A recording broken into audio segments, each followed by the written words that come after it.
और बात करेंगे कोरोना की। देश में कोरोना के 2,71,202 नए केस आ गए हैं और 24 घंटे के दौरान 314 लोगों की कोरोना से मौत हुई है।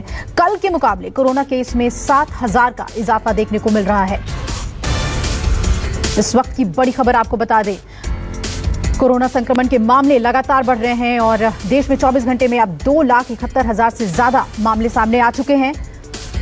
24 घंटे में 314 लोगों की मौत हुई है।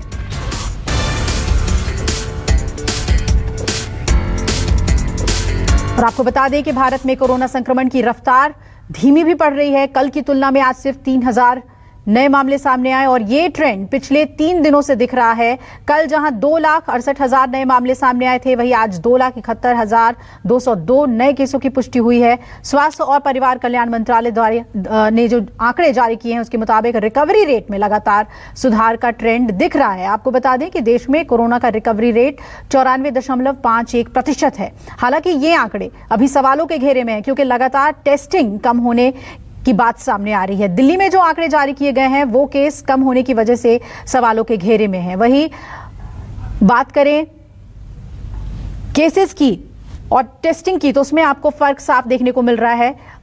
डेट वाइज हम आपको कंपैरिजन दिखा रहे हैं केसेस और टेस्टिंग की। तो पॉजिटिविटी रेट अगर देखें तो 16.28% बताई जा रही है। इससे लेकर राहत की बात है कि पॉजिटिविटी रेट बहुत ज्यादा नहीं बढ़ा है, लेकिन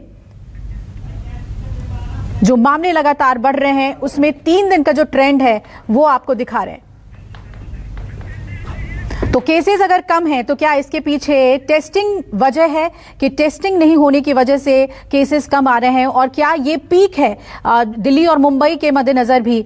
मेरे सभी सहयोगी हमारे साथ जुड़ रहे हैं। पल्लवी झा जुड़ रही हैं दिल्ली से, मुंबई का रुख करेंगे, वहां इंद्रजीत हमारे साथ जुड़ रहे हैं, पटना से अमिताभ ओझा हैं और भूपेंद्र सिंह हमारे साथ जुड़ रहे हैं गुजरात से। पहले पल्लवी, आपके पास आते हुए ये कहा जा रहा है कि टेस्टिंग जो है वो कम है, इस वजह से ये केसेस कम देखने को मिल रहे हैं। किस तरीके से पूरे ट्रेंड को हम देखें पिछले 3 दिन के?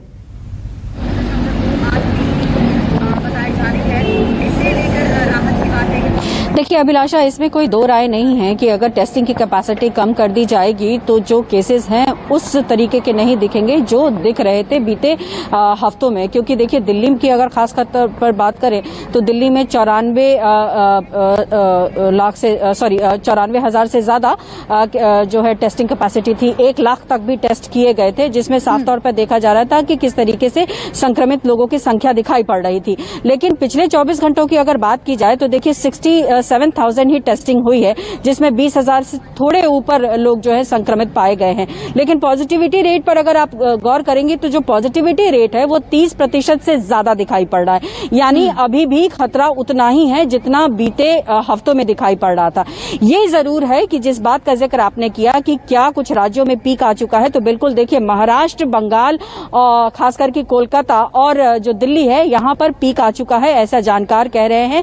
क्योंकि जिस तरीके से ये यहाँ स्पीड बढ़ी थी उस स्पीड में धीरे धीरे गिरावट दर्ज होने लगी है। हालांकि जानकार ये भी कह रहे हैं कि जिस तेजी से पीक चढ़ा था उसी तेजी से नीचे भी आने लगेगा। उसकी सबसे बड़ी वजह यही है कि पूर्णतः लॉकडाउन नहीं लगाया गया। अगर पूर्णतः लॉकडाउन लगाया दिया जाता तो जो संक्रमण, जो ट्रांसमिसिबिलिटी है वो नहीं फैलती और कहीं ना कहीं जो पीक है वो अटेंड नहीं कर पाते और उसी तेजी से वो फिर गिरावट दर्ज नहीं होती। तो कहीं ना कहीं एक बड़ी वजह जो है वो ये भी बना कि लॉकडाउन पूर्णतः नहीं लगा है।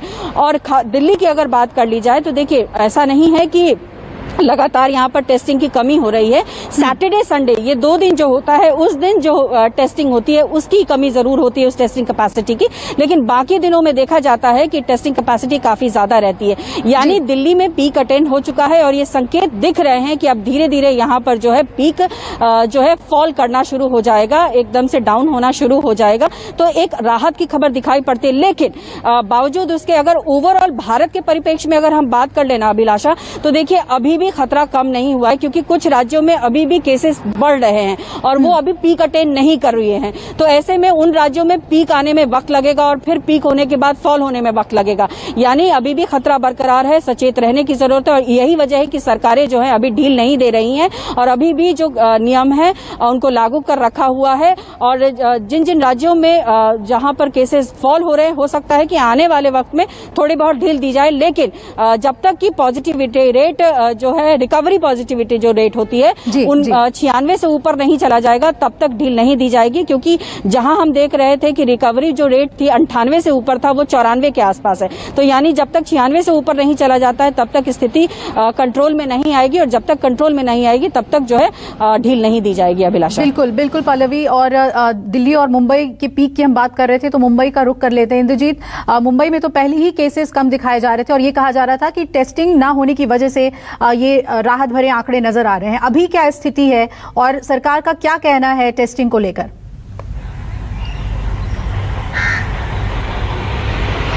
बिल्कुल अभिलाषा, एक कारण ये भी था कि टेस्टिंग कम हो रही थी जिसके कारण आंकड़े कम आ रहे थे, लेकिन इतनी ज्यादा टेस्टिंग कम नहीं हो रही थी। मुंबई में राहत की खबर है कि पिछले एक हफ्ते की अगर बात करें तो एक हफ्ते में 77 से 78 हजार केसेस आए, जबकि 1,20,000 के करीब लोग ठीक हुए। तो आप समझ सकते हैं कि जो ठीक होने वालों का आंकड़ा है वो काफी बढ़ रहा है। इसके अलावा कभी 21,000 केसेस आने लगे थे, आज 10 साढ़े 10 हजार तक आ गए हैं। तो कहीं ना कहीं ग्रेजुअली धीरे धीरे घट रहा है। पॉजिटिविटी रेट भी 30 तक चला गया था, वो भी पॉजिटिविटी रेट भी घट गया है। इसके अलावा जो डबलिंग दर है वो 43 दिन का हो गया है। तो कहीं ना कहीं मुंबई के लिए राहत की खबर है। जैसा कि पल्लवी बता रही थी, ऐसा लगता है कि मुंबई में पीक आकर चला गया है और अब धीरे धीरे डाउनफॉल की तरफ मुंबई में जो कोरोना का संक्रमण है वो है। अगर सतर्कता की बात करें तो अभी भी प्रिकॉशन के तौर पर नाइट कर्फ्यू है, धारा 144 लागू है। हालांकि बहुत जगहों पर उसका असर नहीं दिखता है, लेकिन अगर 2-4-10 दिन पहले की बात करें तो काफी लोग आपको बीमार दिखते थे, भले वो अस्पताल में भर्ती हो नहीं हो। दूसरी सबसे बड़ी राहत की खबर है कि 3 दिन में ज्यादातर लोग जो कोरोना संक्रमित हुए थे वो जो अस्पतालों में गए थे 3 दिन में ही ठीक होकर बाहर निकलने लगे। तो ये एक राहत की खबर है। तो कहीं ना कहीं मुंबई के लिए राहत की खबर है और ऐसा लगता है कि पीक आकर जा चुका है और धीरे धीरे जो आंकड़े हैं वो घटने लगे। अगर पूरे महाराष्ट्र की बात करें तो पूरे महाराष्ट्र में अभी उस तरह से आंकड़े नहीं घटे हैं, अभी भी 40-42 हजार केसेस आने लगे हैं।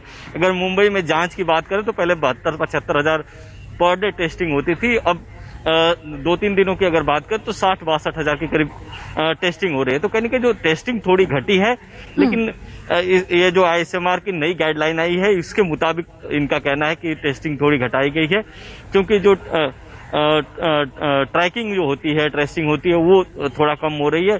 बाकी जो लोग भी जांच के लिए आ रहे हैं उनका जांच किया जा रहा है और पॉजिटिविटी रेट भी घटी है। जी चलिए, बाकी राज्यों में क्या हालात हैं उसे हम समझते हैं, क्योंकि दिल्ली और मुंबई में कहा जा रहा है कि पीक आ गई है और इसके बाद अब डाउनफॉल की तरफ ही केसेस जाएंगे, लेकिन बिहार और गुजरात के हालात क्या हैं वो समझते हैं। अमिताभ, बिहार में क्या स्थिति है इस वक्त? जिस तरीके से रोजाना मामले आ रहे थे वैसे ही आ रहे हैं या फिर वहां भी कमी देखने को मिल रही है?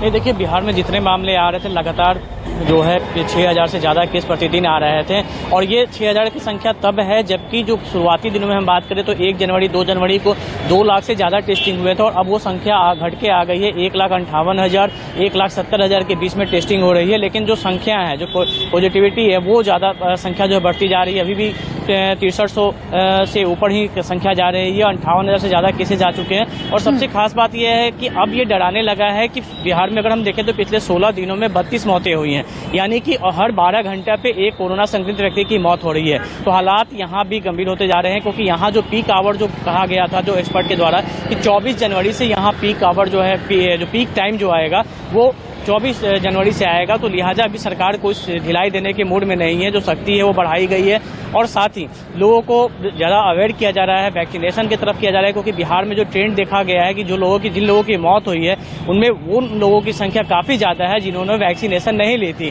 और उनकी ज़्यादा परेशानियाँ हो रही है। हॉस्पिटलाइज होने वालों की जो संख्या है उसमें भी ज़्यादातर वैसे ही लोग हैं जबकि जो वैक्सीनेटेड हैं उन्हें माइल्ड इन्फेक्शन हो रहा है। बहुत सारे लोग सेल्फ आइसोलेशन में ही रह के वो ठीक हो जा रहे हैं। तो लिहाजा इस बात पर ज़्यादा सरकार का फोकस है कि जो वैक्सीनेशन है उसकी प्रक्रिया को और बढ़ाई जाए।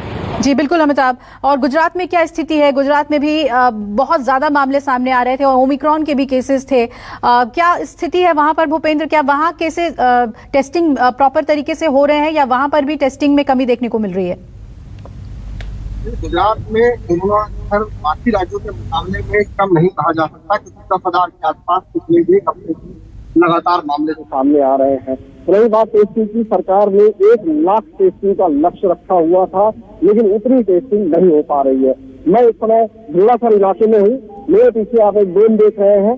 यहाँ पर अमूमन 100 से 150 टेस्टिंग ऐसी अलग अलग डैम जो शहरों में बनाए गए हैं। अहमदाबाद शहर की मैं बात करूं तो 40 डैम जो है यहाँ पर बनाए गए हैं, लेकिन अभी से लोग वहां से वापस जा रहे हैं। इसलिए वापस जा रहे हैं क्योंकि टेस्टिंग किट जो है वो यहाँ पर उपलब्ध नहीं है।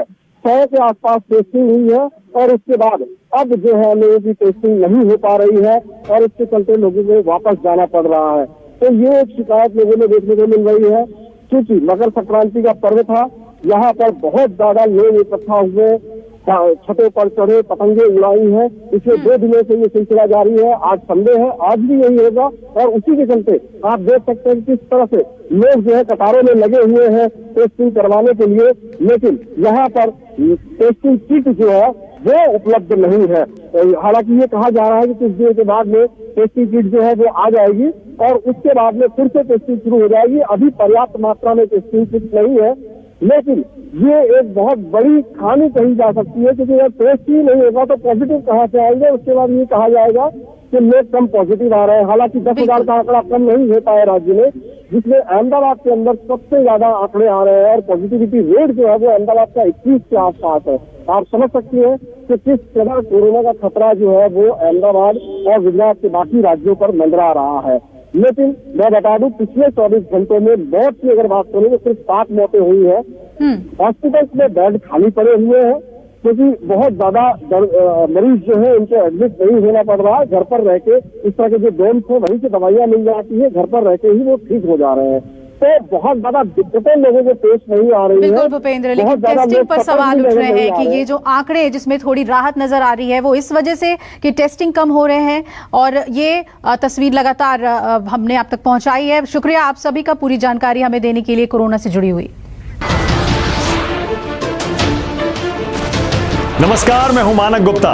अगर आपको हमारा ये वीडियो पसंद आया हो तो इसे लाइक और शेयर जरूर करें और हाँ, हमें सब्सक्राइब और फॉलो करना ना भूलें ताकि आप देश और दुनिया की कोई खबर मिस ना करें। तो जुड़े रहिए हमारे साथ और देखते रहिए न्यूज़ 24।